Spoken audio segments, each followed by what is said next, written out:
Merci Monsieur Chiche de cette longue présentation.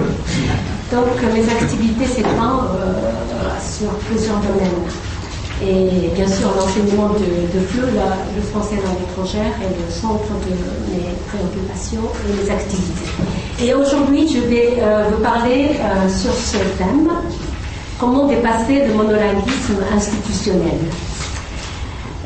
Contrairement à l'anglais qui ne possède qu'un seul terme, multilingualisme, la langue française a le terme plurilinguisme à côté de celui de plurilinguisme. Plurilinguisme à côté de celui de multilinguisme. Cependant, depuis la parution dans le cercle européen commun de référence d'une nouvelle définition du terme plurilinguisme, bien plurilingualisme, ça existe maintenant d'anglais, on parle moins de cette distinction, multilinguisme, plurilinguisme, qui existait déjà en français. Mais puisque les notions représentées originairement par ces deux termes ne sont importantes pour mon exposé, je vais m'attarder un petit peu sur leur définition. Selon le linguiste Claude Trichot, dans son ouvrage 1994, le premier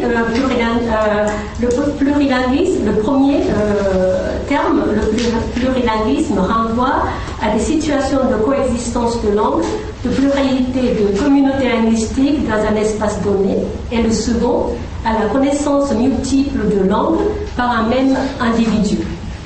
Bien que cette distinction ne soit pas toujours suivie des faits, nous voudrions souligner qu'il apparaît capital à ce stade historique et géopolitique du Japon et peut-être de l'Asie du Nord-Est de réaliser à la fois le plurilinguisme et le multilinguisme par le biais de l'enseignement des langues vivantes.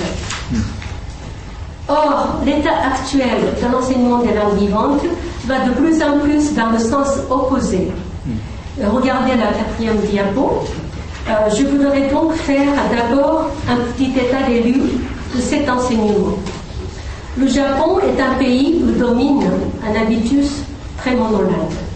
En dépit de la rapide évolution démographique de la société japonaise, la tendance monolingue reste inchangée et elle se reflète dans les politiques linguistiques éducatives. Ainsi, l'enseignement des langues vivantes est très pauvre quant au nombre et à la variété des langues offertes dans les établissements scolaires. Une seule langue étrangère est requise à partir du collège jusqu'à la fin du lycée, et cette seule langue est presque toujours l'anglais, à quelques exceptions près. À l'université, la situation s'est également détériorée depuis 1991, le moment de Taikoka, la libération du programme universitaire. Cet habitus monolingue du système éducatif japonais, où l'anglais est la seule langue étrangère, semble s'accentuer ces derniers temps dans les discours officiels. Ainsi, le programme d'enseignement actuel pour le collège, promulgué en 1998 et mis en pratique depuis 2002, a introduit deux nouveautés. À côté de la nouvelle clause stipulant que l'apprentissage d'une langue étrangère est obligatoire, une petite phrase révélatrice a été insérée. Disons qu'en principe, c'est l'anglais qui doit être enseigné au collège. Précédemment, et cependant plus de 50 ans, après la Deuxième Guerre mondiale, la langue anglaise n'avait jamais joui d'un statut aussi privilégié vis-à-vis des autres langues, du moins dans les programmes officiels. De plus, en 2002, le ministère de l'Éducation nationale a rendu public le cadre stratégique pour former les Japonais maîtrisant l'anglais, qui a été suivi l'année suivante par le plan d'action pour former les Japonais maîtrisant l'anglais. Dans ces deux textes, et surtout dans le deuxième, le ministère a précisé, en fixant des objectifs chiffrés, comment améliorer les curricula de l'enseignement de l'anglais afin de rendre le peuple japonais capable d'utiliser la langue anglaise. Enfin, l'événement le plus récent, qui est sujet à controverse dans le domaine de la politique linguistique éducative, est l'annonce fin mars 2008 du nouveau programme pour l'enseignement primaire. Dans ce texte, le ministère de l'Éducation nationale a introduit les Gaikokugo Katsudo, des activités de langues étrangères, au niveau de la 5e et de la 6e année de l'école élémentaire à raison de 35 heures par an, soit 1 heure par semaine. Et il stipule, tout comme le programme actuel pour le collège, en principe, l'anglais doit être introduit. Ainsi, tous les textes officiels concernant l'enseignement des langues vivantes vont dans le sens d'accentuer le monopole de l'anglais. Or, le monde va vers une complexité sans cesse croissante sur tous les plans. À l'intérieur du pays, le Japon a connu en 10 ans presque 50% d'augmentation du nombre de ses résidents étrangers. Cette évolution démographique signifie que, de fait, le pluralisme et le multilinguisme, multiculturalisme au Japon sont en train de se développer rapidement. À l'extérieur, nous vivons la période de post-guerre froide et de mondialisation. Cultiver ces rapports multilatéraux avec les autres pays est un impératif pour le Japon. D'après Jitsuro Terashima, 2010, il faut arrêter de voir le monde à travers les États-Unis. Dans une telle situation générale, un pays peut-il encore se passer de personnes compétentes capables d'agir en une langue autre que l'anglais? De la même façon, afin de mieux saisir cette complexité de manière adéquate et propre, n'est-il pas mieux pour un individu de posséder plusieurs langues? Une langue véhiculant des valeurs et des visions du monde différentes. Plus on parle différentes langues, mieux on pénètre le mystère du monde et plus un pays a à sa disposition de telles personnes, plus il a des chances de pouvoir s'engager correctement et intelligemment dans des rapports multilatéraux avec ses voisins, que ceux-ci soient proches ou éloignés. Les partisans du tout anglais ou tout d'abord l'anglais avancent toujours les besoins des apprenants comme argument principal. Mais il s'agit souvent des besoins du monde industriel, comme le confirme Haruo Erikawa 2009 et aussi M. Yukichi Terashima qui a été ici avant-hier dans ses ouvrages. Il a insisté la même chose. Mais les besoins des apprenants scolaires et universitaires peuvent être autres. D'ailleurs, le but de l'enseignement des langues vivantes ne peut pas être identique à celui du monde industriel. Je tiens à citer à ce propos Candelier et Egmont Brennecke, 1993. Ce qui est proposé massivement s'intériorise en désir subjectif. Il signale également qu'on ne ressent pas le besoin que de ce que l'on connaît. Si les élèves et les étudiants japonais veulent apprendre l'anglais, est-ce que ça ne serait pas dû au manque d'informations sur les autres langues que l'anglais?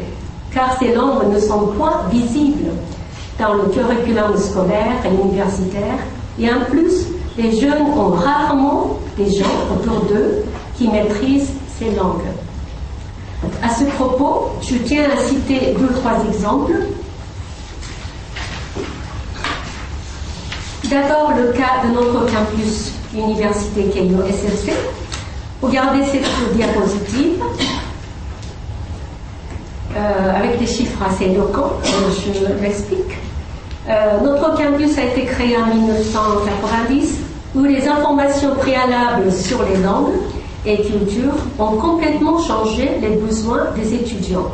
Ce tableau montre un changement radical et drastique des choix des langues par nos étudiants après 2 mois de séances d'information Sogokoza sur les langues et cultures offertes dans nos programmes. Donc la première année, 86,6%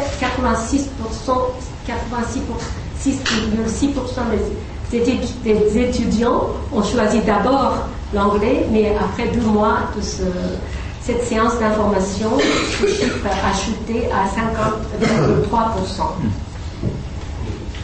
Et pour les autres langues, ça a augmenté par contre.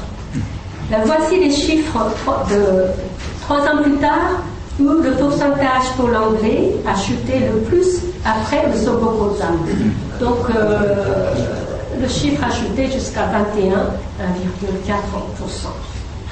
Là encore, les chiffres sont très éloquents. Comme le disaient Candelier et Hermann Brennecke, les étudiants ne ressentent pas le besoin ni l'envie de choisir une langue qu'ils ne connaissent pas. Faire choisir donc quelque chose sans donner des informations sur les objets à choisir, ce n'est pas un véritable choix, mais une coercition manipulée. Donc je m'intéresse beaucoup aux résultats des cours donnés à l'université Musashi après avoir suivi ces cours, comment est devenu l'itinéraire linguistique de vos étudiants. Et prenons d'autres exemples. D'abord le cas du collège et du lycée Musashi à Tokyo. Dans cette école privée de garçons, l'enseignement d'une deuxième langue étrangère qui commence en 3e année du collège est devenu obligatoire en 2003. Et les élèves choisissent parmi l'allemand, le français, le chinois et le coréen. Mais selon Moto Yamazaki 2008, le directeur de l'école, même dans le temps où cet enseignement n'était pas obligatoire, 90% des élèves optaient pour cet apprentissage. Ensuite, le cas du lycée préfectoral Gaigo Tanki Daigaku, Zoku à Yokohama. Dans ce lycée, l'apprentissage d'une deuxième langue étrangère est obligatoire. Il est vrai que c'est un lycée public qui est plus ou moins spécialisé en apprentissage des langues étrangères, mais Noriko Suzuki 2008, enseignante dans ce lycée, nous montre le résultat intéressant des enquêtes menées auprès des jeunes collégiens qui souhaitaient entrer dans ce lycée. Ce résultat a montré que c'était l'apprentissage d'une deuxième langue étrangère qui a attiré ces jeunes. Noriko Suzuki précise, il y a chez les jeunes qui sont encore loin du concours d'entrée à l'université, au concours d'entrée à l'université, dans la plupart des cas, c'est l'anglais qui est requis. Et un véritable désir chez ces jeunes, un véritable désir d'apprendre l'anglais plus une autre langue, et une véritable curiosité vers les autres. Et dans ce contexte, il serait opportun de vous présenter un graphique qui montre une augmentation graduelle du nombre des lycées proposant des cours de deuxième langue vivante. Donc c'est la partie marron, sont les lycées privés, et la partie jaune, c'est les lycées publics. En tout cas, le nombre des lycées proposant des cours de deuxième langue augmente. De la même façon, dans ce graphique, sur la même période, nous constatons que le choix du chinois, la ligne bleue, augmente d'une façon radicale, à côté du coréen, l'orange, et du français. Le français, c'est la jaune, la rose. Avant de terminer mon exposé, je tiens à vous raconter une petite anecdote. Cet automne, j'ai eu la chance de pouvoir commencer des activités multilingues pour les élèves de 6e, 11-12 ans dans une école élémentaire publique de ville de Yokohama. Ces activités conçues dans une perspective interculturelle ont été proposées par nous-mêmes et acceptées volontiers par les enseignants de l'école. Avant de les commencer, au printemps, nous avons mené une petite enquête auprès des élèves pour savoir leur représentation des langues et des pays étrangers. Il s'agissait d'une enquête sommaire et rudimentaire qui consistait à leur demander les pays qu'ils aimaient, qu'ils n'aimaient pas, les langues qu'ils désiraient apprendre, etc. Nous leur avons également demandé d'expliquer pourquoi de ce choix. Le but de cette enquête consistait à savoir si nos activités multilingues, au bout d'un semestre, pourraient avoir des effets sur leur représentation représentation. On ne s'attendait donc pas à grand-chose de cette enquête initiale. Donc, dans ces activités multilingues, on proposait le français, le chinois, le coréen et la langue des signes japonaise. Et donc, on n'avait pas encore dit aux élèves quelle langue il allait avoir le contact. Donc, j'ai demandé à ces enfants quels sont les pays que vous aimez et devinez leurs réponses. Vous pouvez deviner leurs réponses. Ah ouais, si vous avez regardé, j'aurais dû effacer cette partie. Bon, le pays donc c'était la Chine et la Corée du Nord. Et pour les pays que je n'aime pas, 80% des élèves vont citer la Chine et la Corée du Nord, tous les deux, bien l'un ou l'autre. Et les raisons avancées étaient les gyoza empoisonnés de la Chine, et la ravioli chinois empoisonné, oui, exporté au Japon. On a importé de Chine, on a été morts à cause de ça. Et pour la Corée du Nord, vous pouvez deviner, c'est les otages. Non, c'est les otages la Corée du Nord. C'est quand même 80% des petits. On dit, bon, j'aime pas la Chine et la Corée du Nord. Pour les pays que j'aime, on ne s'attendait pas du tout à cette réponse. Beaucoup, ça veut dire 40% d'entre eux ont répondu le Japon, car c'est un pays propre, c'est un pays sûr, etc. Ils n'ont pas été dans ce pays. Nous avons été impressionnés par le fait que les réponses des élèves reflétaient fidèlement l'opinion publique dans les médias. Mais cette naissance d'ethnocentrisme et antipathie vis-à-vis des pays voisins ont de quoi nous inquiéter et nous poussent à réfléchir sur leur rôle en tant qu'enseignants des langues vivantes. Pour terminer, je voudrais avancer quelques propositions pour dépasser le monolinguisme,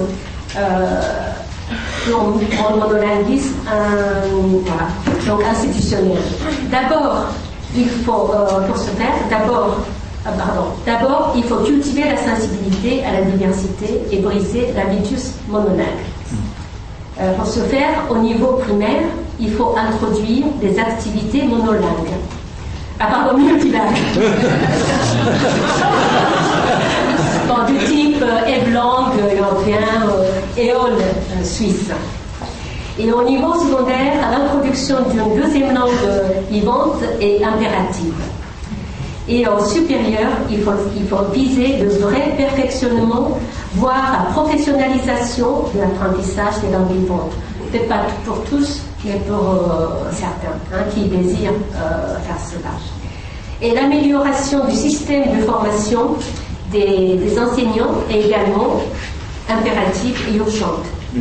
Mais puisque c'est un sujet qui nécessiterait une autre table ronde, je ne vais pas entrer dans les détails. J'ai dit, il faut cultiver la sensibilité à la diversité et briser l'habitus monolingue. Eh bien, c'est justement le rôle des enseignants d'une langue autre que l'anglais. Donc c'est nous. Citons à ce propos un passage d'un livre de Minae Mizumura, 2008. C'est un écrivain, une femme écrivaine japonais qui écrit en japonais, dont je vous propose sa traduction. C'est ma traduction. Sur la relation asymétrique, l'Occident et le non-Occident, se superpose maintenant une autre relation asymétrique, le monde anglophone et le monde non anglophone. Les écrivains qui écrivent dans une langue autre que l'anglais pourraient-ils avoir quelques avantages par rapport à ceux qui écrivent en anglais? Non, aucun avantage, sauf un. Cet avantage consiste dans le fait que nous, en tant qu'écrivains non anglophones, nous sommes forcés de réfléchir constamment sur les langues. Et seulement ceux qui sont forcés de réfléchir sur les langues sont également forcés de savoir que la vérité n'est pas unique. C'est-à-dire qu'il y a une autre vérité que celle qui peut être saisie en anglais, que celle qui est construite en anglais. Je pense que l'on peut terminer avec ça, car c'est pour nous tous un thème de réflexion énorme. Merci de votre attention.